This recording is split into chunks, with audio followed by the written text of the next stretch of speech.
इस TV news देख रहे हैं आप। आज की प्रमुख खबरों के साथ मैं हूं अंसारुल हक। पहले सुर्खियां।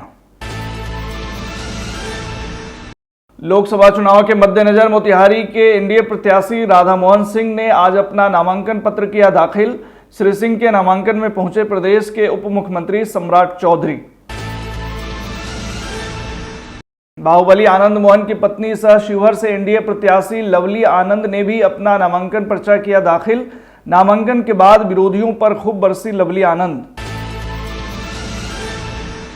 लोकसभा चुनाव के मद्देनजर छठे चरण के मतदान के लिए अधिसूचना जारी होने के साथ ही नाम निर्देशन की प्रक्रिया हुई प्रारंभ। मोतिहारी समाहरणालय में शिवहर लोकसभा निर्वाचन क्षेत्र से कुल 4 तथा पूर्वी चंपारण निर्वाचन क्षेत्र से 1 नामांकन पत्र हुआ दाखिल। लोकसभा निर्वाचन की तैयारियों को लेकर जिलाधिकारी एवं पुलिस अधीक्षक मोतिहारी ने की प्रेस वार्ता। जिला प्रशासन द्वारा की गई तैयारियों के संबंध में दी गई विस्तृत जानकारी। ढाका थाना क्षेत्र के विशंबरपुर गांव के नजदीक एक बाइक सवार युवक दुर्घटना का हुआ शिकार। तलाशी के दौरान पुलिस ने बाइक की डिक्की से किया शराब बरामद। 2 बाइकों के बीच आमने सामने हुई टक्कर में एक बाइक सवार की हुई मौत। परिवार में छाया मातम, जांच में जुटी पुलिस। और पूर्वी चंपारण में भी दिखा रफ्तार का कहर। अज्ञात वाहन की चपेट में आने से वृद्ध की हुई मौत।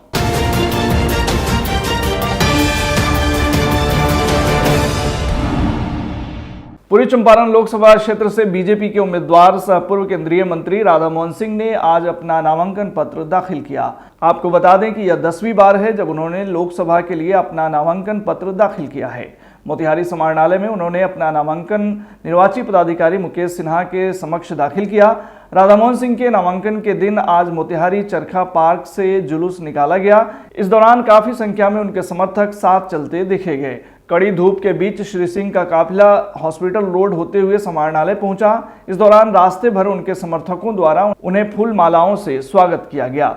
हालांकि कड़ी धूप का असर भी नामांकन जुलूस पर साफ तौर से देखा गया। नामांकन पत्र दाखिल करने के बाद राधा मोहन सिंह ने पीएम मोदी के सबका साथ सबका विकास का नारा बुलंद करते हुए कहा कि पीएम ने गरीबों के लिए काम किया है, इसलिए मोदी जी तीसरी बार प्रचंड जीत के साथ देश के पीएम बनेंगे। उन्होंने कहा कि पूर्वी चंपारण के लिए हमने काफी काम किया है, लेकिन विरोधी को कोई काम दिखाई नहीं दे रहा। इस मौके पर गांधी मैदान मोतिहारी में एक सभा का आयोजन भी किया गया था, जिसमें भाग लेने प्रदेश के उप मुख्यमंत्री सम्राट चौधरी, बीजेपी के अन्य वरीय नेता एवं विधायक पहुंचे थे। बीजेपी के उम्मीदवार राधा मोहन सिंह जो है अब अपने पार्टी ऑफिस से निकल चुके हैं और वह समाहरणालय पहुंचकर वहां नामांकन दर्ज करेंगे। और आज रास्ते में ही अल्पसंख्यक मोर्चा के लोग जो हैं आज जो है उनके स्वागत में, उनके नामांकन में भाग लेने के लिए काफ़ी संख्या में लोग जो है मौजूद हैं। आइए इनसे बात करते हैं कि किस तरह से इनका जो उत्साह है। क्या इस बार जो है राधा मोहन सिंह के लिए आप लोग जो है इस बार उनका 10वां चुनाव है। अब तक जितनी बार वो चुनाव लड़े हमेशा वो अल्पसंख्यक समाज उनके लिए सक्रिय रहा, मगर इस बार जो जोश और खरोश अल्पसंख्यक समाज में है शायद अब तक उनके चुनाव में नहीं रहा है। इस बार जो उनका नारा है 4 लाख पार, निश्चित रूप से अल्पसंख्यक समाज इसको पूरा करके दिखाएगा एकदम। और इस बार जो है बीजेपी पूरे ये गठबंधन जो है क्या 40 का 40 अल्पसंख्यक पूरे मोर्चा पूरा मोर्चा अल्पसंख्यक समाज लालू यादव के हरकत से जो उन्होंने अल्पसंख्यक समाज को ठगने का काम किया, टिकट के बंटवारे के समय में जो अल्पसंख्यक समाज को अंदर किनार करने की कोशिश किया है, इसको अल्पसंख्यक समाज अपने चुनौती के रूप में लिया है। और निश्चित रूप से अल्पसंख्यक समाज एनडीए के साथ बदलाव दिखेगी, एकदम निश्चित बदलाव दिखेगी। क्या कहिएगा इस बार राधा मोहन सिंह 35 साल इस मोतिहारी के जनता राधा मोहन सिंह को देख चुका है और सराहनीय है उनका जितना विकास कलाम हुआ है अभी तक। इस 35 साल के अंदर में कोई माई के लाल ये नहीं कह सकता कि राधा मोहन सिंह जो है मुस्लिम के खिलाफ कोई काम किया हो। इस बार जो है पूरे मुस्लिम समाज मिल करके कह दिया कि हम राधा मोहन सिंह को ही वोट देंगे, दूसरा किसी को वोट नहीं देंगे। और राधा मोहन सिंह का सोच है कि 4 लाख पार, हम लोग 5 लाख पार करके भेज रहे हैं मोतिहारी पूर्वी चंपारण से। अब की बार राधा मोहन जी 4 लाख पार। बिल्कुल बिल्कुल 4 लाख पार। राधा मोहन सिंह एक सेकुलर आदमी है, उनके साथ तमाम जिला के मुस्लिम। आमतौर पर माना जाता है कि जो मुस्लिम वोट है वो राजद के कोटे के। जी नहीं, हम लोग बदुआ मजदूर नहीं है, हम लोग लालू जी के बदुआ मजदूर नहीं है। उन्होंने दुर्भावना से ग्रसित होकर सारा काम किया है। 18% मुस्लिम को 2 टिकट और 3% शहरी को 3 टिकट, और वो अपने 11 सीट पर लड़ रहे हैं। इसलिए अब का फैसला है पूरे बिहार के मुसलमानों का कि नहीं, हम लोग एनडीए का साथ देंगे। हम लोग बहुत उत्साहित हैं और हम महिलाएं, हम लोग महिला मोर्चा महिला सब लेके आए हैं। आज हमारे नेताजी श्री राधा मोहन जी का नामांकन था, बहुत खुशी थी।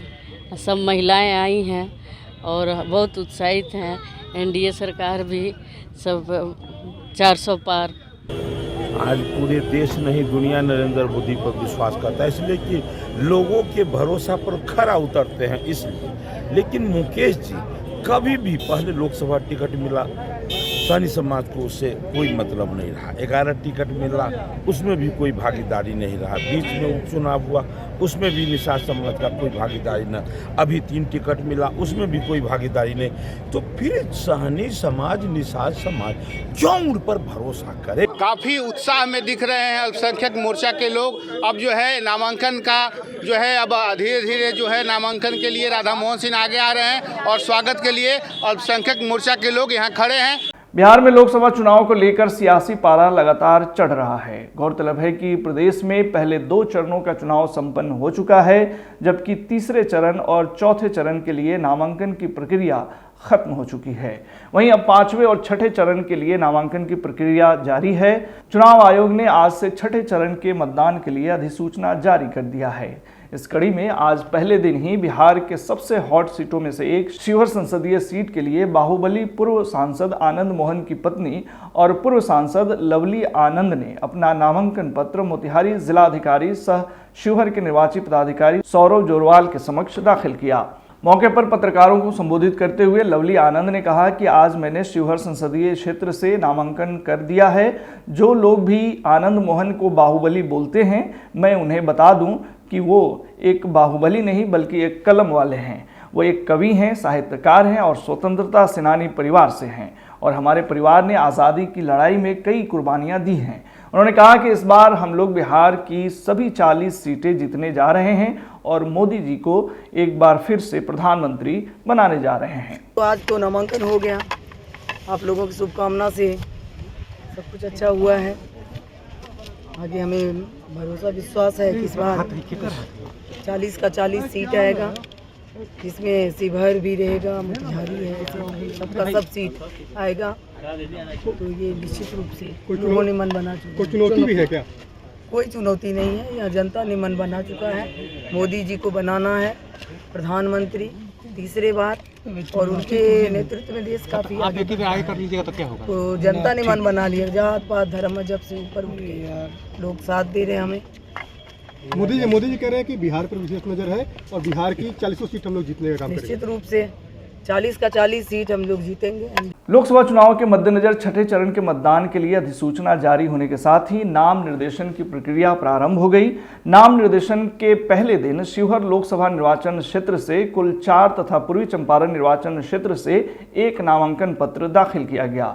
शिवहर लोकसभा निर्वाचन क्षेत्र के लिए नामांकन दाखिल करने वालों में एनडीए प्रत्याशी लवली आनंद के अलावा राष्ट्रीय जन संभावना पार्टी से उपेंद्र साहनी, निर्दलीय के तौर पर अखिलेश्वर श्री वैष्णव, बज्जिकांचल विकास पार्टी से जगदीश प्रसाद ने भी अपना नामांकन दाखिल किया। वहीं पूर्वी चंपारण लोकसभा क्षेत्र के लिए आज पहले दिन एनडीए प्रत्याशी के रूप में सिर्फ राधा मोहन सिंह ने अपना नामांकन पर्चा दाखिल किया। इस बीच हम आपको बता दें कि इसको लेकर आज समाहरणालय मोतिहारी में भारी सुरक्षा के इंतजाम किए गए थे। बैरिकेडिंग के साथ साथ जगह जगह पुलिस बल के जवान तैनात देखे गए। लोकसभा निर्वाचन की तैयारियों को लेकर जिलाधिकारी एवं पुलिस अधीक्षक मोतिहारी ने आज एक प्रेस वार्ता की। मोतिहारी समाहरणालय में आयोजित इस प्रेस वार्ता में जिला निर्वाचन पदाधिकारी सह जिलाधिकारी पूर्वी चंपारण सौरभ जोरवाल एवं पुलिस अधीक्षक कांतेश कुमार मिश्रा के द्वारा लोकसभा निर्वाचन 2024 के अवसर पर जिला प्रशासन द्वारा की गई तैयारियों के संबंध में विस्तृत जानकारी दी गई। मौके पर जिलाधिकारी ने बताया कि 16 मार्च 2024 को भारत निर्वाचन आयोग द्वारा जारी किए गए प्रेस नोट के साथ ही संपूर्ण देश में आदर्श आचार संहिता प्रभावी हो गई। पूर्वी चंपारण एवं शिवहर लोकसभा का निर्वाचन छठे चरण में निर्धारित था, जिसके लिए आज भारत निर्वाचन आयोग के द्वारा अधिसूचना जारी की गई है। अधिसूचना जारी होने के साथ ही आज से नाम निर्देशन की प्रक्रिया शुरू हो गई। उन्होंने कहा कि 3 पूर्वी चंपारण संसदीय निर्वाचन क्षेत्र के लिए नामांकन इसके निर्वाची पदाधिकारी अपर समाहर्ता पूर्वी चंपारण के कार्यालय कक्ष में तथा 4 शिवहर संसदीय निर्वाचन क्षेत्र के लिए नामांकन इसके निर्वाची पदाधिकारी जिलाधिकारी के कार्यालय कक्ष में किया जाएगा। मौके पर डीएम एवं एसपी ने मीडिया से बात करते हुए और क्या कुछ जानकारी दी, आइए सुनते हैं। आज 29 अप्रैल से 03 ईस्ट चंपारण और 04 शिवहर लोकसभा क्षेत्र के लिए अधिसूचना का प्रकाशन हुआ है। हम लोगों ने भी नोटिस फॉर्मेट 1 में निकाल दिया है, जिसके अंदर हम लोगों ने नॉमिनेशन की तिथि और चुनाव की तिथि सभी लोगों को जानकारी दी है। हमारे यहाँ पे नॉमिनेशन आज से प्रारंभ होगा और उसकी अंतिम तिथि 6 तारीख रहेगी, 6 मई, और 7 तारीख को उसकी समीक्षा की जाएगी। समीक्षा के अंदर हम लोग विधिमान्य अभ्यर्थियों का निर्धारण उसके अंदर करेंगे। इसके अतिरिक्त मतदान की तिथि हमारे यहाँ पे 25 तारीख है, जिसका कि समय 7 से 6 बजे तक रहेगा, और मतगणना की तिथि हमारे यहाँ पे 4 तारीख है, 4 जून, और 6 तारीख तक हमको सारा अपना चुनावी प्रक्रिया को समाप्त करना है। शिवहर लोकसभा के अंदर हमारे यहाँ पे 18,25,237 मतदाता इस बार हैं, और जिसके अंदर से हमारे यहाँ पे युवा मतदाता लगभग 28,568 हैं, जिनकी उम्र 18 से 19 साल है, और जो 85+ मतदाता हैं वो हमारे यहाँ पे 31,782 है। इसके अतिरिक्त विधानसभा वार हमारे मतदान केंद्रों की संख्या शिवहर लोकसभा के अंदर 1807 है। पूरे जिले के अंदर मैं बताना चाहता हूँ कि हमारे यहाँ पे 3498 मतदान केंद्र हैं। 3 लोकसभा क्षेत्र हमारे यहाँ पे पड़ता है, इसमें एक पूरा और 2 पार्ट पड़ता है, और हमारे यहाँ पे 1885 भवन है। पूरे जिले को हम लोगों ने 425 सेक्टर में बांटा है और 64 जोन के अंदर बांटा है। उन सभी का इंचार्ज बनाया गया है पुलिस पदाधिकारी और एक सिविल पदाधिकारी को, उनके साथ फोर्स दी गई है। वो अभी से अपने पूरे सेक्टर के अंदर जितने भी टोले हैं सबका भ्रमण कर रहे हैं, और वहाँ पे जितने भी हमारे मतदान केंद्र उनका भ्रमण कर रहे हैं। जो भी मूलभूत सुविधाएं हमारे मतदाताओं के लिए आवश्यक है, जैसे कि पानी की, शेड की, उसको कराना वो सुनिश्चित कर रहे हैं। चुनाव से पहले हम लोग सभी सुविधाएं पूर्ण करा लेंगे, और नॉमिनेशन के बाद से हम लोग इसको व्यक्तिगत तौर पे सभी जगह हम लोग देखेंगे। हमारे यहाँ पे पोलिंग पार्टी का डिस्पैच 7 जगह से किया जा रहा है, 7 जगह हमारे जिले के अंदर अवस्थित हैं, और जो रिसीविंग है उसकी हमारे जिले के लिए 2 जगह है। एक तो MS कॉलेज में, जिसके अंदर की शिवहर लोकसभा और ईस्ट चंपारण लोकसभा का रिसीविंग होगा, वहीं पे काउंटिंग भी होगी, और जो हमारा वेस्ट चंपारण लोकसभा पड़ता है, 3 हमारे AC उसके अंदर पड़ते हैं, उनकी रिसीविंग बाजार समिति बेतिया में होगी, और उनकी काउंटिंग भी वहीं पर होगी। ठीक है, इस बार हमारे युवा मतदाताओं से हम संपर्क करें और उनके माध्यम से उसके परिवार से हम लोग संपर्क करें। तो युवा मतदाताओं के परिवार से और उनके लोगों से हम लोगों ने मिलने के लिए स्कूल वार हम लोग प्रोग्राम चला रहे हैं, कॉलेज वार हम लोग प्रोग्राम चला रहे हैं, और स्वीप की एक्टिविटी हमारे यहाँ पे डेली बेसिस पे चल रही है, और सभी से हमने संपर्क किया है कि वो लोग आएँ और इस मतदान के पर्व में अपने भागीदारी दें। सर 3 तरह के बूथ बनाए जा रहे हैं, युवा के लिए अलग, महिलाओं के लिए, इसमें क्या कहना है? प्रत्येक विधानसभा में 3 स्पेशल बूथ बनाए जा रहे हैं। एक तो जिसमें सभी तरह के हमारे पोलिंग कर्मी महिलाएं रहेंगी, दूसरे वो हैं जिसके अंदर PWD वो हमारे मतदान कर्मी रहेंगे, और तीसरा वो है इसमें युवा हमारे कर्मी जो हैं, जो यंग हैं, उनको हम लोग उसके अंदर मतदान कर्मी बनाएंगे, और वो युवा मतदाताओं को थोड़ा प्रेरित करेंगे। उससे हम लोग एक अच्छा माहौल बनाने का प्रयास कर रहे हैं। आगामी लोकसभा चुनाव के लिए हम लोग विधि व्यवस्था को बेहतर करने का प्रयास कर रहे हैं। लगातार कार्रवाइयाँ हुई हैं, और अभी तक 3,964 लोगों को गिरफ्तार किया गया है अलग अलग कांडों में। 16,307 लोगों पे 107 की कार्रवाई की गई है और उसे बाउंड डाउन कराया गया है। इसके अलावा 126 लोगों पे CCA का प्रस्ताव भेजा गया है, और DM साहब के आदेश से ये लोग प्रति सप्ताह थाना पे जाके अपनी हाजिरी लगा रहे हैं। यदि कोई ये अनुपस्थित रहता है इस कार्रवाई में, तो उनकी अरेस्टिंग की जाएगी। इसके अलावा हम लोग अवैध अभ्यास के विरुद्ध भी कार्रवाई कर रहे हैं। 88 फायर आर्म्स को बरामद किया गया है। इसके अलावा 225 कारतूस। हमारे यहाँ जो 11 थाने नेपाल से सटते हैं, जहाँ की तस्करी की सूचना रहती है, तो लगातार कार्रवाई कर 90 किलोग्राम चरस और 669 किलोग्राम गांजा बरामद किया गया है। अलग अलग मात्राएं ब्राउन शुगर, अफीम, मॉर्फिन, स्मैक भी मिला है। FICN की बात करें तो लगभग 4.5 लाख से ज़्यादा का जाली नोट मिला है, और अलग अलग अमाउंट में भारतीय और नेपाली करेंसी भी वहाँ से मिला है। हम लोग लगातार कार्रवाई कर रहे हैं और सभी जगह पर्याप्त संख्या में CAPF प्रसन्न रहेगा। नाकों को बेहतर ढंग से हम सुचारू ढंग से काम कर रहे हैं। नाकों में CCTV कैमरा भी लगाया गया है ताकि उस पर निष्पक्ष रूप से कार्रवाई हो सके। सोशल मीडिया मॉनिटरिंग के माध्यम से हम लोग हर खबर पे नज़र बनाए हुए हैं और जो भी आचार संहिता का उल्लंघन होगा उस पर कार्रवाई करेंगे। हमारे मीडिया बंधुओं से नम्र निवेदन रहेगा कि किसी प्रकार की भ्रामक खबर को हम लोग बताएं और भ्रामक खबर को शेयर ना होने दें। उसकी पुष्टि होने के पश्चात ही उस पर हम लोग कार्रवाई करेंगे। बाकी माननीय चुनाव आयोग के जो भी दिशा निर्देश हैं हम लोग उसका अनुपालन सुनिश्चित करेंगे। पूर्वी चंपारण जिला अंतर्गत ढाका थाना क्षेत्र के विशंभरपुर गांव के नजदीक एक बाइक सवार युवक दुर्घटना का शिकार हो गया, जिसकी सूचना स्थानीय लोगों ने पुलिस को दी। घटनास्थल पर ढाका थाना पुलिस पहुंचकर घायल युवक को इलाज के लिए अनुमंडलीय अस्पताल ढाका पहुंचाई। इस बीच पुलिस ने शंका के आधार पर बाइक के डिक्की की तलाशी ली, जिसमें 27 बोतल नेपाल निर्मित शराब बरामद किए गए। शराब धंधेबाज की पहचान पूर्वी चंपारण के घोड़ासहन थाना क्षेत्र के पुरनहिया कोठी जागिराहा गांव निवासी पलाल बाबू कुमार के रूप में की गई है। थानाध्यक्ष अभिनंदन कुमार सिंह ने बताया कि शराब के साथ बाइक को जब्त कर लिया गया है तथा शराब धंधेबाज के विरुद्ध आगे की कार्रवाई में जुटी हुई है।